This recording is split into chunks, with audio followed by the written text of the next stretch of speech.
2004, lorsque Erdogan avait fait sa première apparition vraiment sur la scène politique en tant que maire. Ce soir, les organisateurs ont invité des experts qui vont pouvoir vous expliquer un petit peu le quotidien de la vie en Turquie en ce moment. Le film se termine au moment de la tentative de coup d'État du 15 juillet. Depuis lors, comme vous l'avez entendu en introduction, il y a eu toute une purge. Près de 100 000 personnes ont perdu leur emploi, 40 000 personnes ont été arrêtées, des journalistes sont derrière les barreaux. Donc c'est un peu, on veut essayer d'une part d'essayer de placer tout ça dans le contexte de la société turque, essayer aussi de montrer comment c'est vécu au quotidien, et puis aussi essayer de voir comment est-ce qu'on peut trouver une voie de sortie pour une Turquie qui soit plus inclusive, plus diversifiée et moins autoritaire. Alors pour discuter de tous ces sujets, j'invite des intervenants. Comme Philippe Mota vous l'a expliqué tout à l'heure, certains d'entre eux ne sont pas ici. Vous allez voir, nous avons un message ainsi qu'un intervenant qui parlera par Skype. Alors d'abord, j'aimerais inviter nos participants ici à nous joindre sur scène. Donc ce débat, il y aura environ 45 minutes de discussion pour les intervenants, suivi par environ 30 minutes où nous pourrons avoir un dialogue avec le public et essayer de répondre à vos questions. Pour votre information, ce débat est filmé et il est diffusé en direct sur l'Internet. Alors d'abord, j'aimerais inviter Pinar Selek.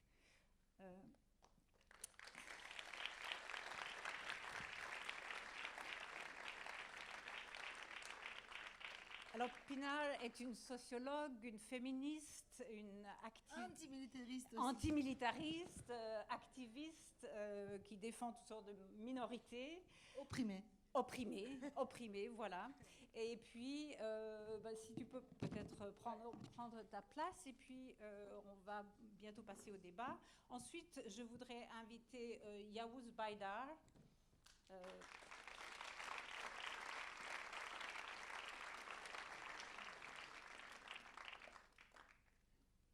Alors, journaliste, chroniqueur, il est aussi un cofondateur de la plateforme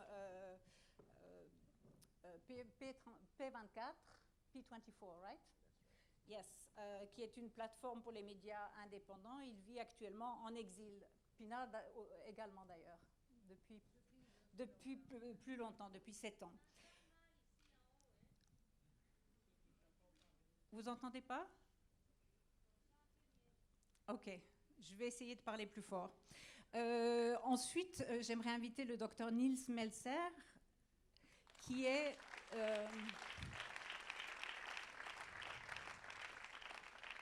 qui a un si long titre que je dois absolument le lire. Il est le rapporteur spécial de l'ONU sur la torture et autres peines ou traitements cruels, inhumains ou dégradants.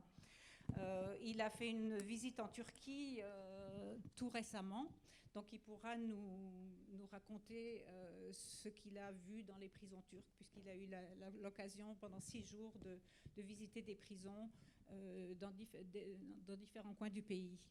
Et puis, depuis Ankara, nous avons également un participant, Kerem Altıparmak, qui est le chef du département des droits humains. Il enseigne donc à la prestigieuse faculté des sciences politiques à l'université d'Ankara. Kerem, are you with us? Vous êtes avec nous? Oui, je pense. Very good.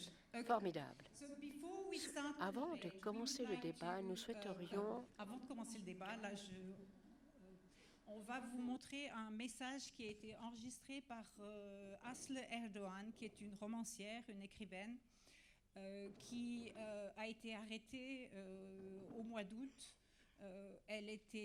Parce elle était membre du conseil consultatif du journal Procure Özgür Gündem. Et elle a été arrêtée, elle a passé 4 mois en prison, elle a finalement été relâchée à fin décembre, mais son cas, donc son procès continue. Et elle a donc enregistré un message un bref entretien pour ce débat. Et puis elle nous a envoyé tout à l'heure un message, bonne chance pour le festival via l'Internet.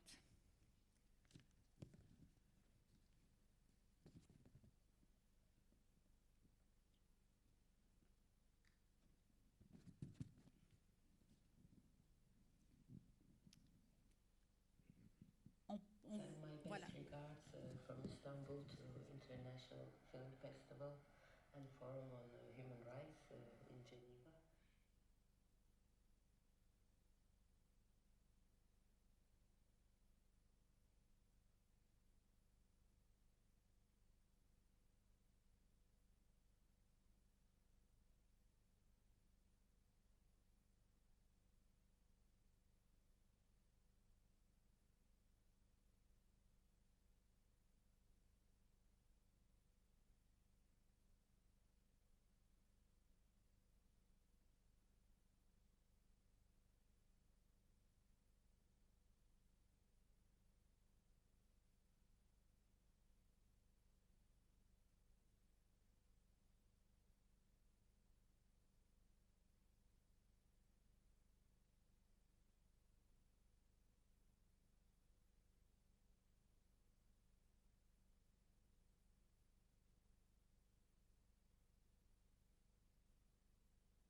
Après cet appel à la solidarité internationale lancé par Aslı Erdoğan, on va lancer notre débat. Je vais peut-être commencer et je vais, avec Kerem Altıparmak qui est à Ankara et je vais... il va parler ici. On va le voir là sur l'écran. Ah voilà. Okay, Kerem, very nice to have you with us. C'est formidable de vous avoir avec nous. Merci beaucoup de nous rejoindre dans les circonstances puisque les circonstances n'ont pas permis que vous puissiez venir chez nous. Nous avons ce débat à un moment essentiel pour la Turquie. Dans un mois, il y aura ce référendum qui donnera au président Erdoğan des pouvoirs supplémentaires. Peut-être que nous pourrions, en utilisant votre expérience juridique, est-ce que vous pourriez nous dire ce qui est en jeu? Comment la vie va-t-elle changer si ce référendum passe pour M. Erdoğan? Merci beaucoup. C'est bien de parler à Genève, surtout si on pense que les présidents et les ministres se plaignent des institutions internationales et de certains pays européens qui font leurs réunions en Europe. Je suis un universitaire, mais je n'ai pas subi de pression jusqu'à présent, mais je ne peux pas quitter le pays. Il n'y a aucune explication à cela. J'espère que les ministres turcs vont aussi défendre mes droits, ceux qui s'expriment à Genève et dans d'autres pays européens. Par rapport à votre question, certaines personnes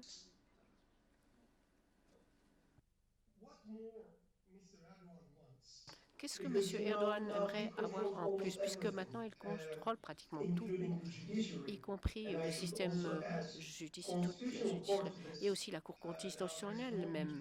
Il n'y a plus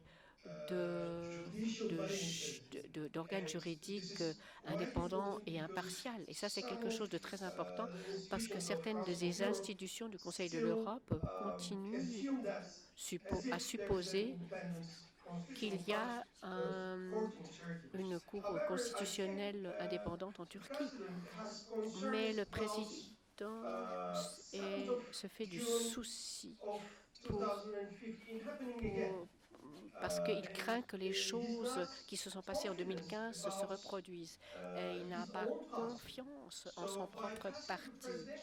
Donc, en essayant de contourner le système présidentiel, il contrôle le système l'organe juridique, l'organe judiciaire, l'organe exécutif, ainsi que le Parlement, parce que vous le savez qu'il y aura des élections présidentielles à la même date qu'il y aura l'élection du Parlement.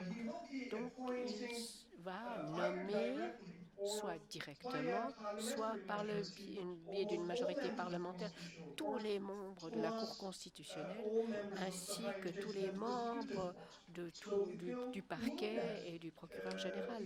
Donc, il contrôlera sans aucun doute tous les pouvoirs dans l'État, sans avoir aucun obstacle.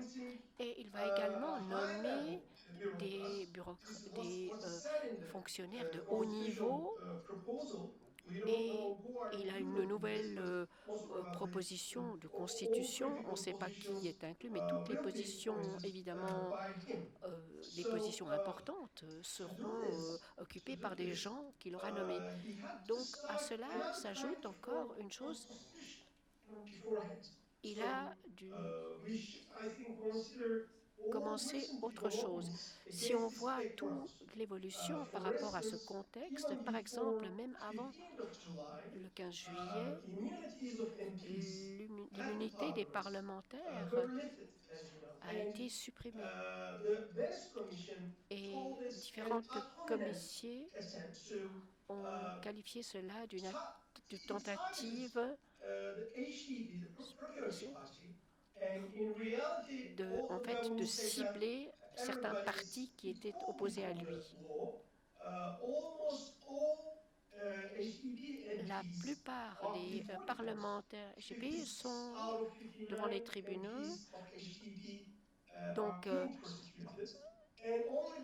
59 parlementaires du HDP sont poursuivis devant les tribunaux et beaucoup d'autres ont été arrestés et les 2 coprésidents et 10 autres membres influents du HDP ont été arrêtés. Donc, il va commencer à amender la Constitution déjà avant que toute la proposition. Et toutes ces violations qui ont été rapportées par différents experts indépendants internationaux, y compris le commissaire aux droits de l'homme des Nations Unies, qui a publié aujourd'hui son propre rapport et qui prouve que cette escalade de différentes querelles, y compris toutes ces violations des droits de l'homme, vont main dans la main pour renforcer les pouvoirs du président. Et avant, il ne pouvait pas le faire sans contrôler les médias et le pouvoir judiciaire. Mais depuis 2011, le gouvernement, peu à peu,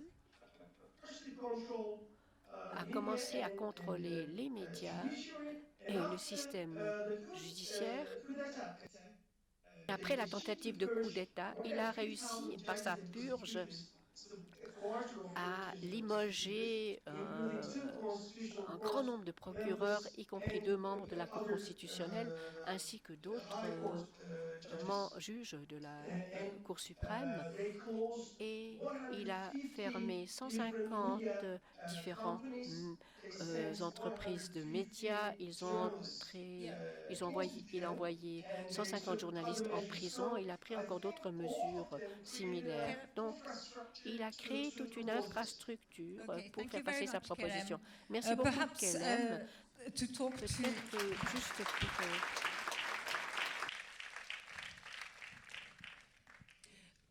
juste pour... Juste pour parler des médias que Kerem vient d'évoquer, j'aimerais demander à Yavuz d'expliquer ce qui s'est passé avec la presse de façon générale.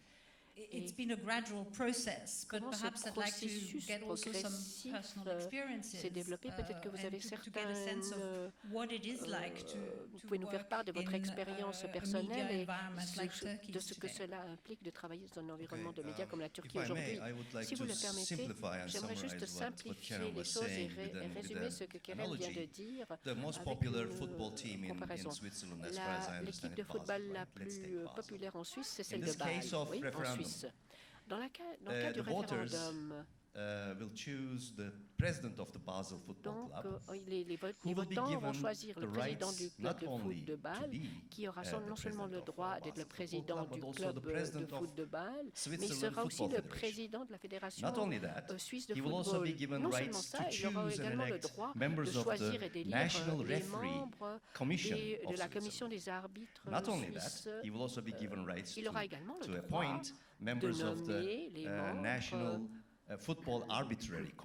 de la commission arbitrale suisse en matière de football. Il aura également le droit d'engager, de recruter, limoger et d'expulser les journalistes à loisir. Et il aura également le droit de licencier les joueurs de l'équipe de foot rivale s'ils ont un but, s'ils marquent un but contre Bâle. Elle pourra également limoger les membres des autres clubs de foot. Et en dépit de tout cela, si Bâle n'arrive toujours pas à remporter le championnat, il a le droit d'annuler la Ligue en entier. Voilà le tableau que je vous ai dressé de ce qui se passe en Turquie, juste pour simplifier les choses. Donc, pour en revenir aux médias, j'ai parlé des des journalistes qui sont licenciés, chassés. Et comme on l'a dit dans le film, on n'a jamais vu rien de pire que ce à quoi nous sommes confrontés maintenant. Pas seulement parce qu'il y a 158 de mes collègues, beaucoup de mes amis, j'ai plus d'amis en prison qu'à l'extérieur en ce moment. Ils sont tous emprisonnés, donc 658 mis en plus. 9500 collègues à moi ont été licenciés depuis les protestations de Gizeh, donc qui était en quelque sorte le début de ce effondrement. Ça fait 55% de tout le corps des journalistes qui est... Et les journalistes en prison, les 158, correspondent à peu près dans l'ensemble par rapport au nombre de journalistes, par rapport selon Reporters sans frontières ou bien le comité de protection des journalistes, à journalistes actuellement dans un seul pays qui sont en prison. Ça, c'est le taux le plus élevé de journalistes emprisonnés dans un seul pays que l'on a vu depuis que l'on a commencé à effectuer les surveillances et le monitoring de ces choses-là. Donc, pour résumer à quel point la situation est dramatique, ce qui s'est passé dans le parc de Gizeh s'est passé en 3 volets. D'abord, directement à Gizeh, par l'ordre personnel et l'intervention personnelle d'Erdogan, les propriétaires de médias complètement dépendants comme des toxicomanes du pouvoir d'Ankara pour tous les appels d'offres publics ont commencé à licencier les journalistes. Le dénominateur commun du journalistique licencié est qu'ils ont résisté au nom de la profession, quel que soit qu'ils soient kurdes, à gauche, plutôt conservateurs, de façon générale. Et la raison du licenciement était la résistance et la résistance aux pressions, la résistance à la destruction de l'indépendance des journalistes. Et ça a continué, 2500 journalistes la première année. Et sa deuxième phase, donc le deuxième volet, était de lancer une espèce de tsunami d'arrestations parmi les collègues kurdes et aussi tous les journalistes qui faisaient partie du mouvement guleniste. Donc la diversité des médias, par le biais de ces arrestations, a complètement disparu. Et la liberté, l'indépendance et le pluralisme des médias, tout cela, ça a été effacé à partir de la fin de 2016. Avec la troisième partie, le troisième volet, qui a commencé en 2014 déjà, c'est les attaques non seulement ciblant des individus, des personnalités, des journalistes, mais aussi le bureau des journaux. Et 185 de ces sites de journaux ont soit été fermés ou alors confisqués. Donc cela nous laisse dans le secteur des médias comme une ruine, une épave. Et les chiffres donnés par quelqu'un dans le film, 99,5% des médias sont contrôlés directement ou indirectement par Erdogan. Il ne reste que 3 journaux, peut-être 4 sur 40. Une seule chaîne de télévision sur environ 240 régions locales, régionales, etc., qui continuent un peu à être critiques dans leurs nouvelles et les commentaires. Le débat public a complètement disparu. Les gens n'ont aucune idée, ils ne savent pas pour qui ils vont voter, parce qu'il n'y a pas de diversité de débat, il n'y a pas d'échange d'idées, les commentaires libres, ça a disparu, ça n'existe plus. Surtout comme l'a dit Kadrik Yücel dans le film, qui est maintenant en prison depuis plus de 4 mois, un de mes amis, a dit Erdogan est très très déterminé, il est ciblé, il sait exactement la façon dont il veut détruire les médias. Il a des priorités comme Poutine, et je pense qu'il a fait un copier-coller de Poutine. Il a donné la priorité à la télévision car selon l'UNESCO, Entre 85 et 90% du public en Turquie, aussi bien qu'en Russie, reçoivent leurs nouvelles et leurs commentaires gratuitement que de la télévision. Donc, celui qui contrôle la télévision contrôle à peu près tous les médias, car Internet, ça touche plutôt les tranches de jeunes, urbains, etc. Donc, ça nous a laissé sans médias, et ça, c'est d'une des approches les plus puissantes que peut faire quelqu'un qui veut s'emparer du pouvoir pour toujours. Et c'est fait, c'est accompli. Merci Yavuz. Donc je vous redonnerai la parole un petit peu plus tard lorsque je poserai une autre question. Et puisque nous sommes en train de parler de détention, j'aimerais, alors je ne vous ai pas oublié Pinar, j'aimerais demander à Nils Melzer de nous parler de sa visite en Turquie et de nous dire un petit peu les conditions que vous avez rencontrées. Alors vous êtes rendu en Turquie après le coup d'État, l'échec qui avait échoué, et il y avait pas mal de gens qui avaient déjà été arrêtés. Qu'est-ce que vous avez vu? Alors merci et j'aimerais vous remercier de m'avoir invité à participer à ce panel. Alors quelques mots d'introduction pour ceux qui ne savent pas ce que c'est qu'un rapporteur spécial et quelles sont ses fonctions. Alors un rapporteur spécial des Nations Unies sur la torture et les traitements cruels. Alors mon mandat qui m'est octroyé par le Conseil des droits humains des Nations Unies, c'est justement de surveiller ce qui se passe dans le monde entier et quel que soit, même s'il y a eu ratification ou non ratification. Do you hear me now? Est-ce que vous m'entendez? Okay. Alors, désolé, alors je ne veux pas non plus vous crier dans vos oreilles.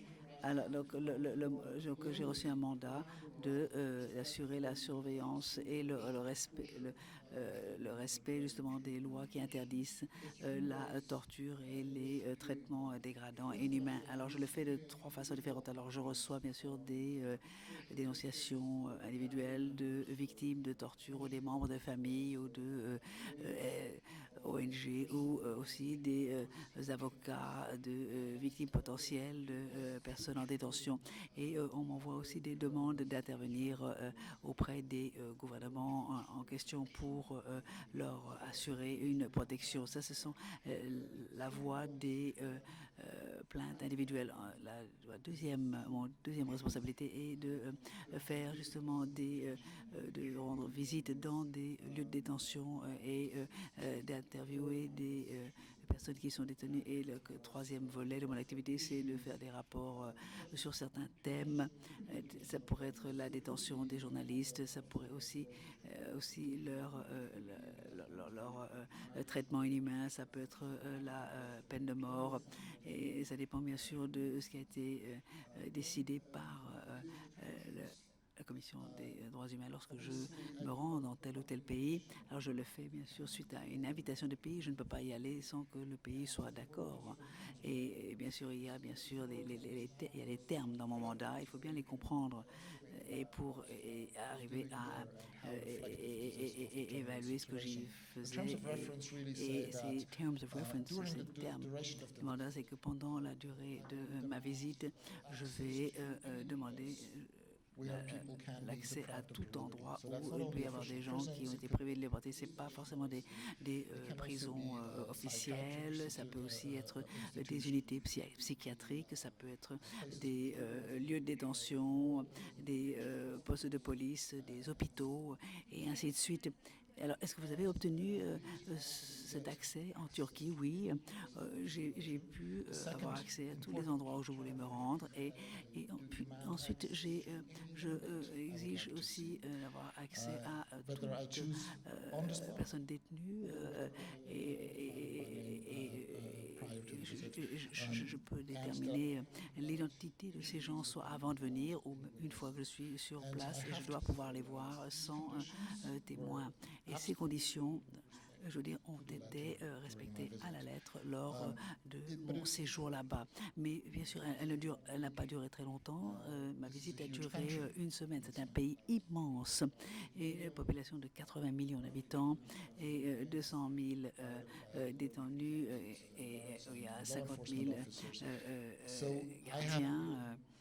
Et j'ai pu me rendre dans des grands centres pénitentiaires comme la prison Saint John à Ankara, la prison Silivri à Istanbul, et une prison haute sécurité et aussi les lieux de détention pour mineurs, les centres de détention pour femmes et les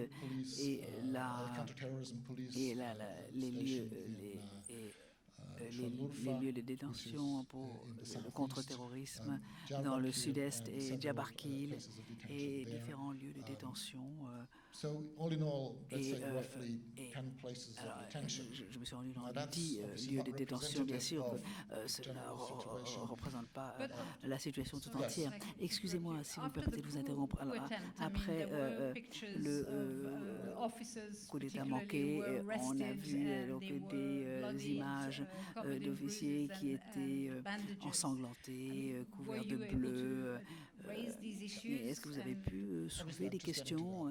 Oui, j'y viens. Je pense qu'il est essentiel de comprendre quelles sont les bases des visites que j'effectue. Alors, ce que j'ai pu remarquer, alors les conditions de travail de mon travail étaient respectées et l'interdiction de la torture et la possibilité de chaque personne de pouvoir initier une procédure judiciaire en cas de mauvais traitement.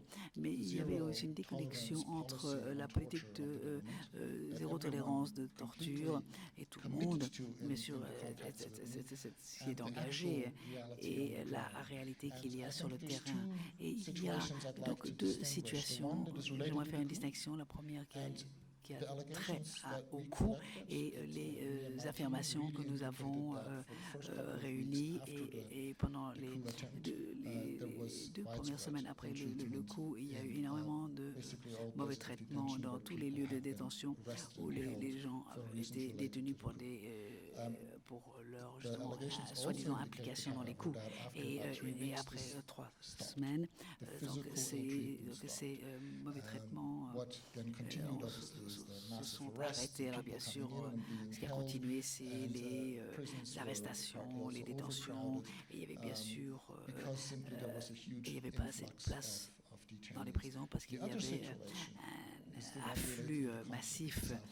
Ensuite, il y avait bien sûr le sujet des conflits dans la partie sud-est du pays. Et là, nous avons entendu dire qu'il y avait encore des mauvais traitements et pendant les interrogatoires, les gens étaient mal traités. Et donc ces deux situations, il faut faire une distinction entre ces deux situations. Et moi, mon ressenti a été que les conditions physiques de détention de façon générale dans le système pénitentiaire, et donc qui est sous la tutelle du ministère de la Justice, sont acceptables à part du fait qu'il y avait beaucoup trop de personnes détenues et pour justement leur fournir des matelas supplémentaires. Et il y avait donc vraiment l'intention de créer il n'y avait pas l'intention de créer des conditions inhumaines. C'était plus une conséquence justement du grand nombre de personnes qui étaient détenues. Et le problème que j'ai rencontré, c'était donc au niveau justement de la détention dans les postes de police, et au niveau des conditions physiques et aussi du traitement, parce que donc les gardes à vue et les cellules ne sont pas faites pour justement effectuer des gardes à vue plus de 48 heures. Donc pas d'accès à de l'air, pas de ventilation et des néons et avec un système de caméra de surveillance permanente. Alors ça dépend bien sûr des lieux, mais donc ces cellules ne sont pas faites pour des séjours allant au-delà des 2 jours. Et en état d'urgence, la période de garde à vue a été étendue jusqu'à 30 jours. Et ça, c'est vraiment une période beaucoup trop longue. Et il me semble maintenant, lorsque justement la semaine dernière, quand j'ai fait mon rapport, la Turquie a dit que justement cette période a été abaissée à 7 jours, de 30 à 7. Je n'ai pas pu le vérifier. Et la Turquie a aussi dit qu'ils avaient donc, pris des mesures après ma visite de prendre en considération les préoccupations dont j'ai fait part aux représentants du gouvernement. J'ai dit qu'il y avait un problème et qu'il y avait et le gouvernement avait besoin donc d'aller justement d'enquêter sur ces allégations. Et merci.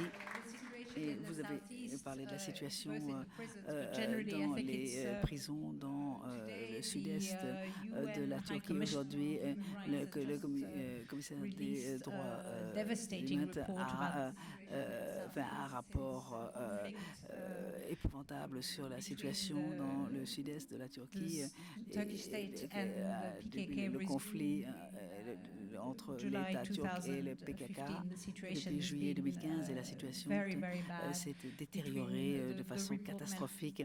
Et le rapport mentionne qu'entre 350 000 et 500 000 personnes ont été déplacées et nombre de villes et de zones ont été entièrement détruites, dévastées. Et, on va continuer en français. Okay, Voilà. Alors Pinaj, tu es sociologue, tu es un spécialiste des mouvements sociaux. Je voulais te demander en fait comment, parce qu'on a parlé de la trajectoire, on a vu dans le film la trajectoire politique d'Erdogan, mais je voulais voir un petit peu la trajectoire de la société turque. Comment est-ce qu'elle est passée d'un système répressif sous la domination des militaires à un autre système répressif maintenant sous une domination civile? Merci pour la question. D'abord, je veux dire quelque chose pour faire une introduction.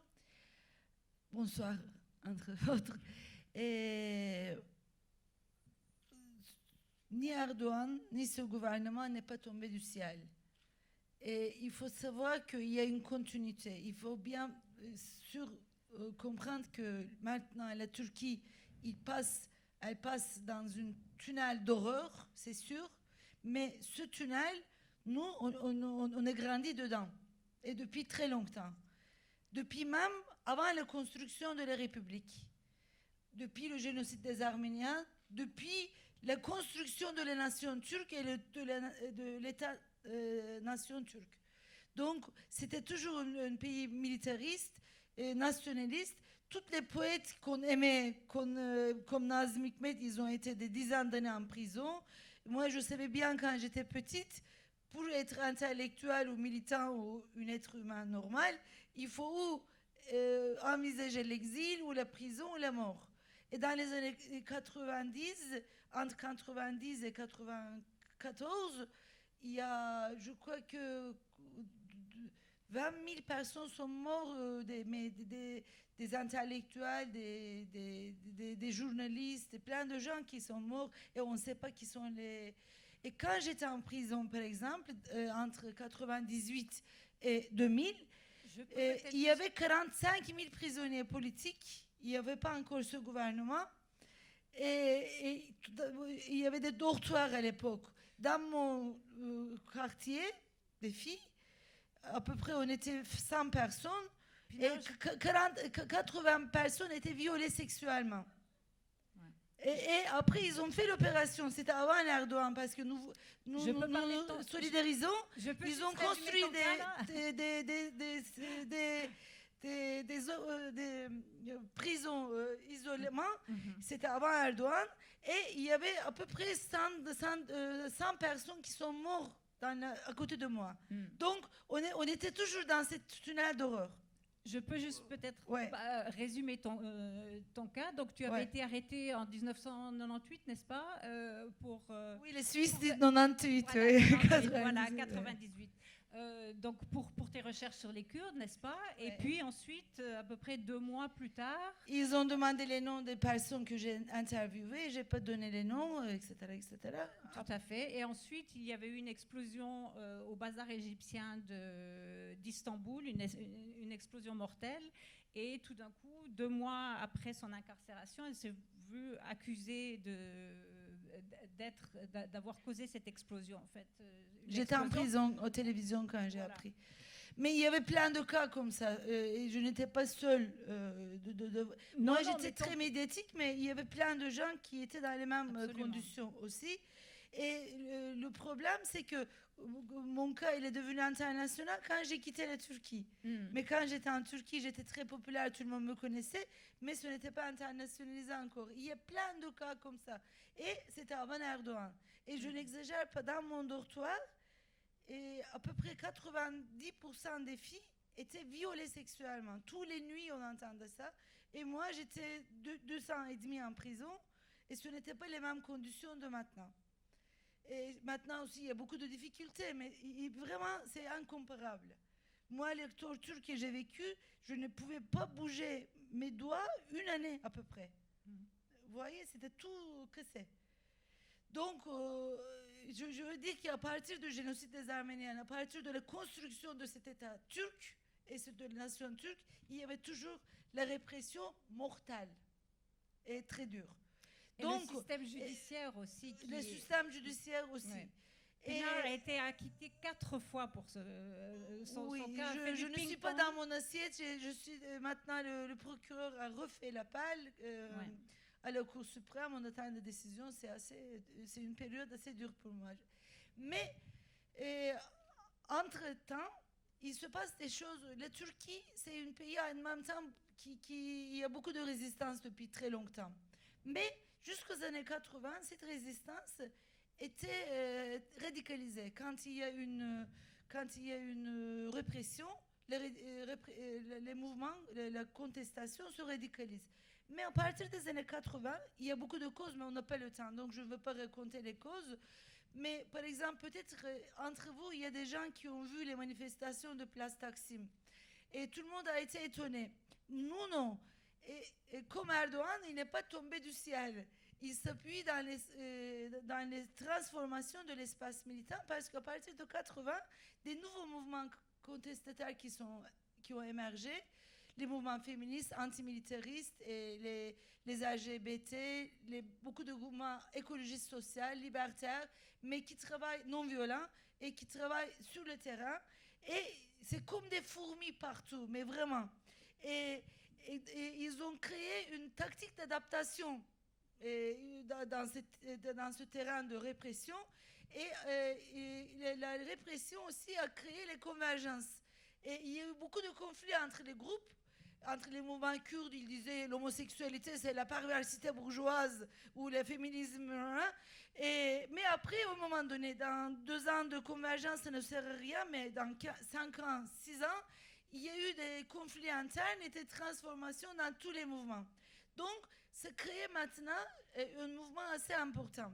Et moi, je pense qu'il y a 2 jours, j'ai vu sur Skype maintenant, depuis 2009, j'ai dû quitter la Turquie parce que, voilà, la perpétuité. et j'ai parlé avec mes amis, il y avait à peu près 100 milliers de personnes dans les rues. Donc, c'est très important. Les universitaires sont chassés. Pour la journée internationale de la femme, notamment. 8 mars. Et c'était très important avec des slogans assez radicaux. Les Arméniens, par exemple, après la mort de Hrant Dink, c'est une des personnes qui était... C'est un symbole de la Turquie qui essaie de se transformer. Sont morts en 2007. J'étais en Turquie à cette époque. Son assassinat, son massacre, assassinat, il a mobilisé plus que 100 milliards de personnes qui ont commencé à crier « Nous sommes tous Hrant Dink ». Donc, malgré la répression, il y a une transformation. Et même maintenant, les Arméniens en Turquie, les jeunes s'organisent et ils crient « Justice, justice, les réparations ». Avant, on ne pouvait pas entendre des voix comme ça. Donc, il y a une mobilisation quelquefois invisible, quelquefois visible. Qui n'arrive pas à se transformer en mobilisation politique, non? Oui ou non, parce qu'en même temps, c'est un courant qui n'est pas partisan directement, qui ne dit pas Erdogan ou l'autre, etc. Par exemple, quand j'ai vu dans les films, je vis Fethullah Gülen, il est horrible comme Erdogan. Et il est comme témoin, comme ça. Quand il parlait, quand il était fort en Turquie, il parlait, mais il parlait comment les homosexuels. Erdogan ne parlait pas à l'époque comme ça. Lui, il hurlait comme ça dans les vidéos et les polices faisaient l'opération dans les groupes, dans les associations LGBT à cette époque, quand il parlait comme ça. Donc maintenant, il est témoin, il parle de Erdogan, je ne sais pas.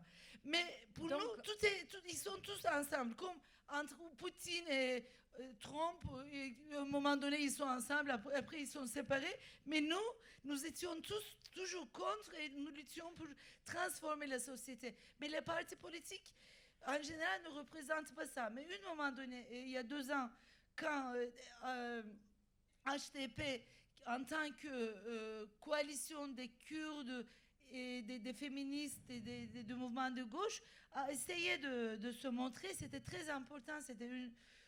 Moi, je ne crois pas beaucoup qu'on peut changer les choses seulement de haut. Il faut faire les deux. Mais ce parti a eu, malgré les répressions, malgré les corruptions, 13% quand même, c'est important. Donc, malgré la situation, tu as quand même un certain... Moi, j'ai beaucoup d'espoir. J'ai beaucoup d'espoir. Mais j'aime beaucoup répéter la phrase de Gramsci, Antonio Gramsci. Il faut allier le pessimisme de l'intelligence et l'optimisme de la volonté. Merci. Ah ben, c'est très bien, voilà. Alors, on va peut-être passer aux questions du public.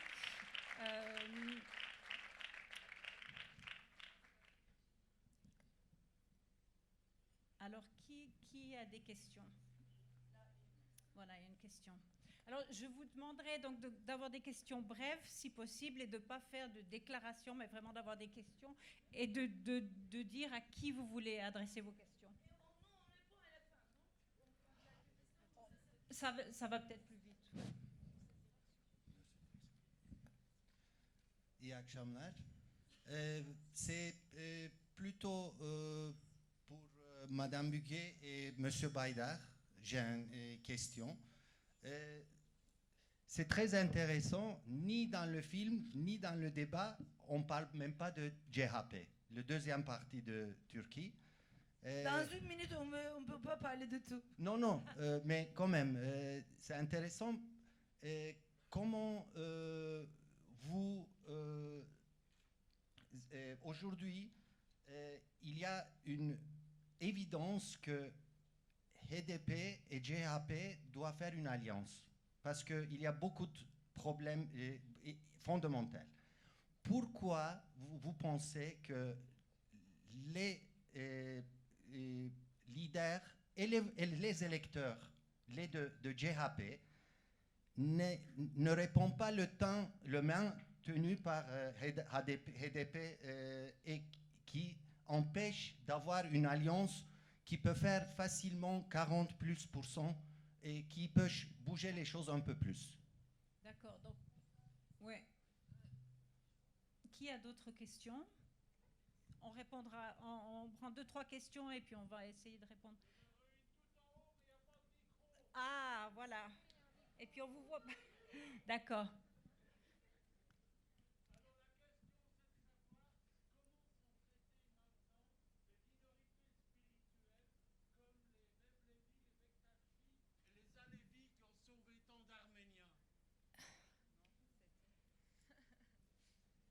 Ok, et puis peut-être on prend une 3e question, puis ensuite on va vite répondre. Voilà. Madame?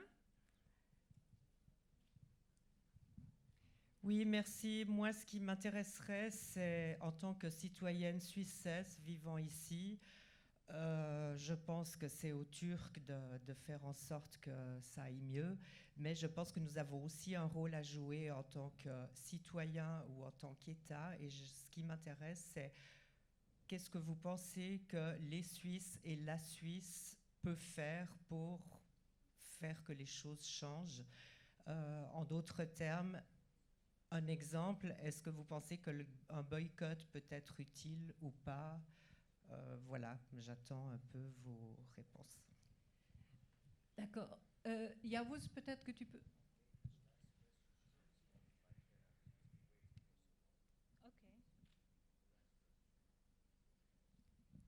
So Kerem, did you hear the last question? Alors, est-ce que vous avez entendu la dernière question? Oui. Alors, Alors, la communauté internationale, comment peut-elle agir? Alors,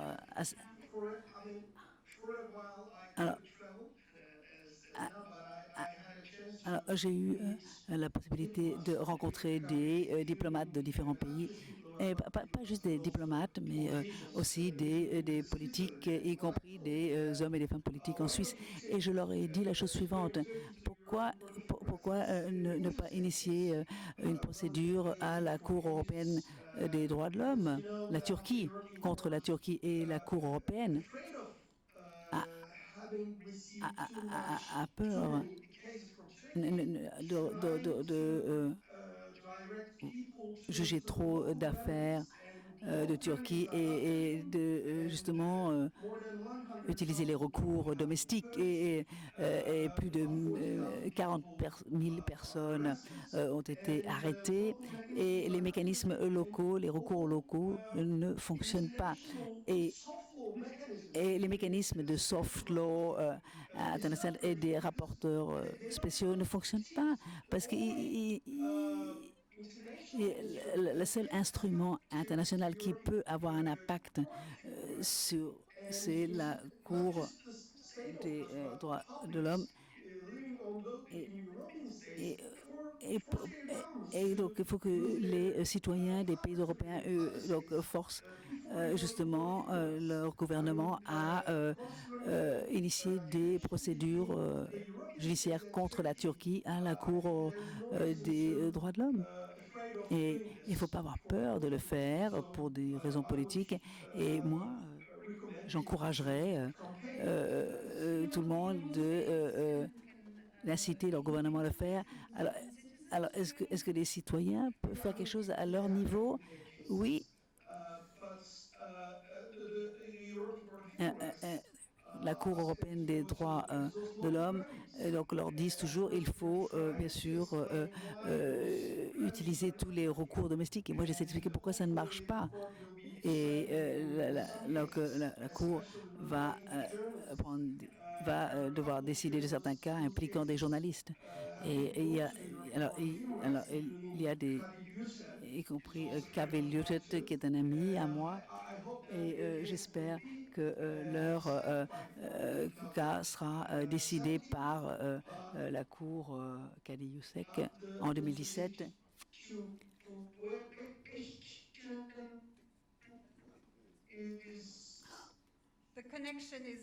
Désolée.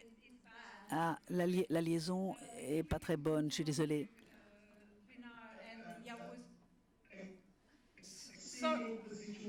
La situation... La liaison...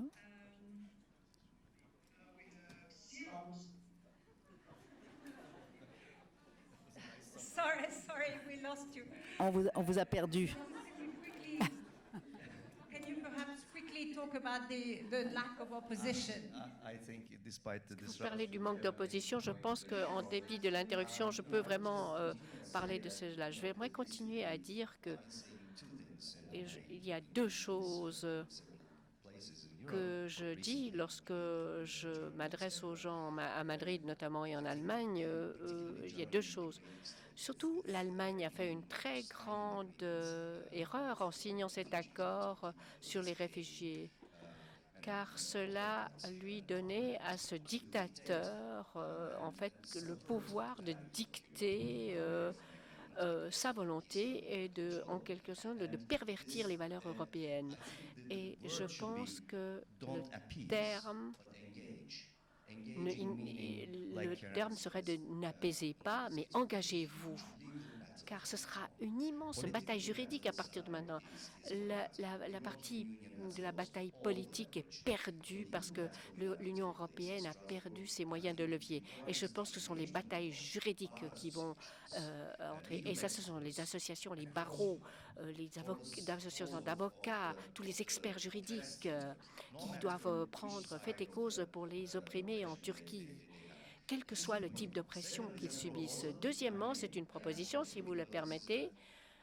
car s'engager signifie aussi que c'est la société civile qui est appelée à s'engager, car la proposition la plus concrète que je puisse faire à maintenant, dans notre état de désespoir, parce que moi je ne suis pas aussi optimiste que Pinard, mais moi je suis un journaliste, je ne suis pas un militant, donc j'essaie de voir toute l'image, tout le tableau. Donc, la société civile veut dire qu'il y a certaines villes en Europe, comme par exemple Genève, Bâle, Madrid ou Rotterdam. Chacune de ces villes ou municipalités doivent adopter un journaliste qui est en prison ou un dissident qui est emprisonné. Donc, Kurdes, Turcs, hommes, femmes, jeunes, âgés. Voilà, ce type d'option pourrait se matérialiser sous la forme d'une citoyenneté d'honneur, car ces petites communautés locales peuvent ainsi, par leurs médias locaux et par les administrations locales, suivre l'affaire de cette personne. Et je pense que ça, ce sera une réponse très forte de la société civile aux personnes en Turquie qui essayent d'imposer non seulement la dictature, mais une mobocratie en quelque sorte, parce qu'il faut leur montrer qu'ils font partie de l'Europe, qu'ils ont la même valeur que vous avez et qu'on prend soin de ces personnes emprisonnées. Ça, c'est une idée à laquelle il faudrait penser et ce serait ma proposition. Voilà, c'est le genre de solidarité internationale dont Asma Erdogan a également parlé. Il y avait trois questions, donc on ne va pas... Alors, pour les minorités religieuses, ce n'était jamais facile, parce que je vous ai dit qu'il n'y avait pas une laïcité, donc les imams étaient payés par l'État, mais pas les Dédés à Lévi. Donc, mais maintenant, ça devient de plus en plus dur. Mais on n'a pas le temps, on ne peut pas expliquer. Et JEP, le Parti social-démocrate, ce n'est pas comme le Parti socialiste, ou je ne sais pas, comme ici. Les Arméniens ne votent jamais, ou les Kurdes ne votent jamais, parce que ça représente aussi la répression. Et ce parti, il n'a été jamais social-démocrate. Maintenant, il y a des personnes progressistes dedans, mais il n'y a pas vraiment une transformation, une confrontation avec le passé. Et par rapport à la solidarité internationale, je peux juste dire que quand vous êtes victime, il ne faut pas demander aux victimes qu'est-ce qu'on peut faire pour vous. Vous devez savoir mieux. Parce qu'il n'y a pas une seule Europe, il n'y a pas une seule Genève. Alors, les personnes qui sont dans les institutions peuvent faire d'autres choses, parce que c'est une pieuvre en face de nous. Donc, il faut lutter dans plusieurs espaces. Et ce qu'on a besoin, la visibilité et la pression. Donc, par exemple, à Genève, il y avait le sculpteur, on dit sculpteur arménien Malik Ohanian, qui a fait une sculpture, et il lui a la mettre là-bas, mais à cause de la pression de la Turquie, il n'a pas pu mettre ici, même à Genève. Alors il faut que vous commencez ici. Maintenant c'est en train de se faire, etc. Mais c'était très difficile. Et même en France, le premier livre sur le génocide a été publié dans les années 70. Donc la complicité de l'Europe, dans le film on voit un petit peu, et c'est assez fort. Donc faire la pression au gouvernement, à vos gouvernements, etc. Mais il y a plein de choses à faire. Il n'y a pas une, deux, trois. Et c'est à vous de réfléchir et se fatiguer pour trouver qu'est-ce qu'il faut faire. Voilà. Et alors, merci à notre intervenant. Et je pense qu'effectivement, la conclusion de Yavuz, pas no appeasement, but engagement. Je crois qu'il faut continuer à ce dialogue avec la Turquie et avec les libéraux, les démocrates de Turquie. Oui, Nils, je peux... Juste ajouter une chose, le dialogue. Si vous voulez changer quelque chose ou quelqu'un, il faut d'abord entrer en dialogue avec cette personne. On a dit que les rapporteurs n'avaient pas de dents, étaient sans dents, mais si vous avez des dents, vous allez mordre. Et parfois, il ne faut pas mordre, il faut juste, si vous engagez dans un dialogue avec quelqu'un, il ne faut pas dire « je vous aime pas ». Il faut dire, je n'aime pas ce que vous faites. Et ça, c'est la grosse différence. Parce que vous pouvez parler à cette personne. Bon, parlons de ce que vous faites. Et être très rigoureux par rapport à ça.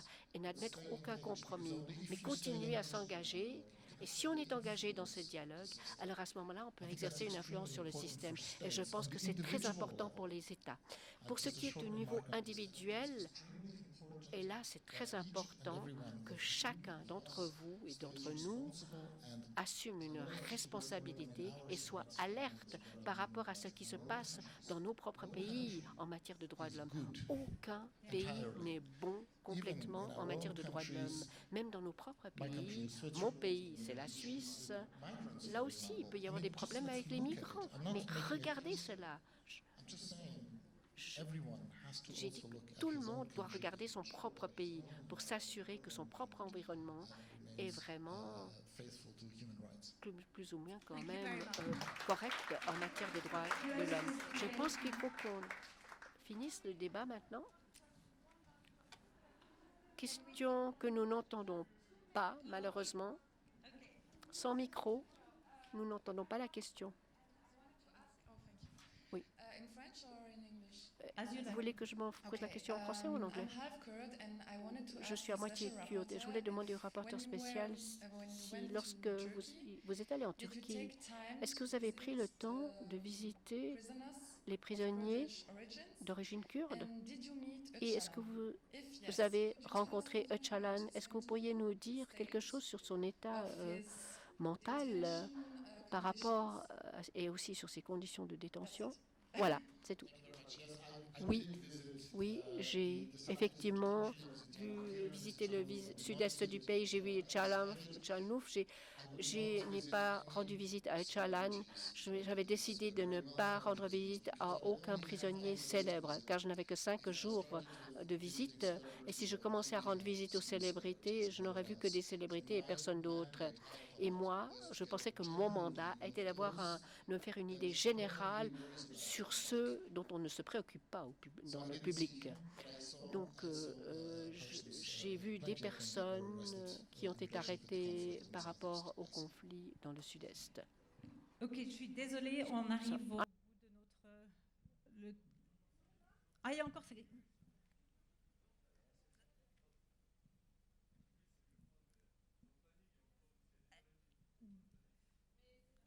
C'est bon ou est-ce qu'il y a des questions?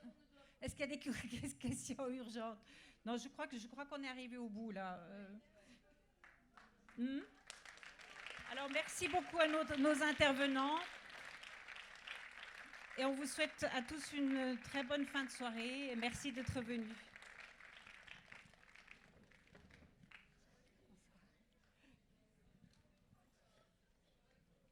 And thank you very much, Kerem, as well. Merci Karim. Désolé de vous avoir perdu à la dernière minute. Kerem, teşekkürler katıldığın için. Teşekkür ederim.